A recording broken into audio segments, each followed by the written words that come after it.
Hello everyone, and welcome back to the Hunter's Tryst here in Edinburgh. When I looked at the forecast last week, I noticed that there were 3 consecutive days with no rain, and I thought this is an ideal opportunity to tackle the lawn. The grass was beginning to grow quite noticeably, and so it was an ideal time to scarify and get everything ready for the summer. It was like an army campaign. I drew up a plan of action and got started. As I've said before, I'm not precious about the lawn, but when you open your garden and people come to see it, then the lawn has to be a certain standard, and it really does set the rest of the garden off nicely if it's looking good. It's only 4 weeks since I cut the grass, but now it's actively growing and a perfect time for scarifying. Using a metal-tined lawn rake or an electric scarifier can be quite a brutal experience for the lawn, so it's important that it's actively growing at the time. First of all, I give the grass a quick cut to make the scarifying easier. And now for the main part, the scarifying. And the point of all this is to remove the thatch and the debris that's settled in amongst the roots, and this encourages the lawn to grow really well afterwards. Another quick cut with the lawnmower, and we're all set for the next stage. The grass was so wet though that the equipment took quite a bit of cleaning. And look how much I've raked off the lawn, nearly enough to fill the garden bin. Of course the edges still need trimming, but I've had 2 days of cutting and raking, and my back says, what a good idea if you leave it to another day.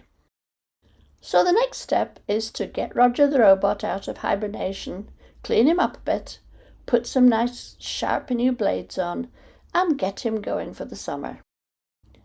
However, unfortunately, Roger had other ideas, and a trip to the workshop was required. So rather than waste the day, I changed tack and decided to cut the edges instead. Sometimes I use my trusty half-moon edging iron, but this time I thought I would try my old, but very sharp, bread knife instead. And it did a splendid job.